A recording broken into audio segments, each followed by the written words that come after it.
সাসি, ও সাসি, আপনার সাসি কোন? আমার বাড়িতে নাই, পাশের বাড়িতে গেছে। তুই ভাই এই সুযোগে পাশে যায় বইয়া গল্প বুঝে পুরো পড়ানোর চেষ্টা করেন, তাড়াতাড়ি যা। তুই কয়েছিস তো? হ্যাঁ। বাহ, খুব সুন্দর। কি নেল পলিশ কত হইল?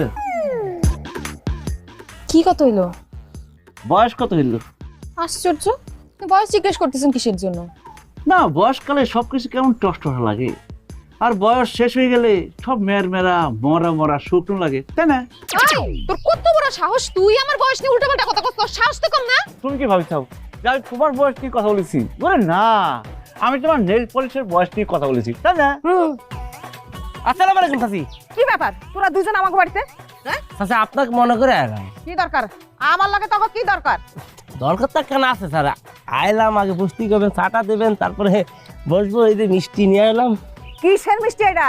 সাসি কতদিন আপনার সাথে দেখা হয় না, তা দেখা করতে আসলাম। আসার সময় বিসমিল্লাহ ঘর থেকে মিষ্টি নিয়ে আসলাম। নেন। এই কি কইলি, কি কইলি তোরা? কালকে বিকালে না তগো লগে দেখা হইলো, আজকে মানজা মুনজা মায়েরা মিষ্টি নিয়ে আমাগো বাড়িতে আইছস।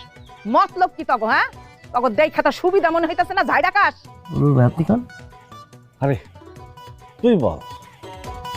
না, আপনি কোন? আরে নিজের বিয়ের কথা কি করে বলি, তুই বল তো। নিজের বিয়া মানে? কার লাগে কার বিয়া? কি কইতাছস তোরা? সাসি আপনি আপনি আপনি একটু মাথা ঠান্ডা করে, আমি বুঝাই করছি। আমাদের বুলবুল ভাই ওই জবা আবার দেখে পছন্দ হয়েছে, বিয়ে করতে চাচ্ছে। কি এত বড় সাহস? ওই চাল চুলহীন বুলবুল গোলামের ঘরে গোলাম দাঁতলু, যে চোখ দিয়া তুই আমার মায়ের দিকে তাকাইছস না, ওই চোখ দুটা তুইলা না আমি গুলি খেলমু। ওরা ভোলা পুনি হাট পুরি ধম্মটাকে বিচ্ছকে দে। চাচি, এগুলো কি বাংলা ভাষা? এই তুই চুপ কর। তোর মতো ফইনি সইনিরে ভিক্ষা দেয়া যায়, মেয়াই দেয়া যায় না। বাইরে বাইরে কইতেছে আমার বাড়ি থেকে। এত বড় সাহস, তুই আমার মায়ের লাগা বিয়ার প্রস্তাব নিয়ে আমার বাড়িতে আইছস। বাইরে। চাচি কিছু মনে করবেন না, আমার 1 মিনিট কথা। কোনো কথাবার্তা নাই, কথা কইতে আসলে না তো দাঁত ভাঙা আমি হাতে নিয়ে আনিমু।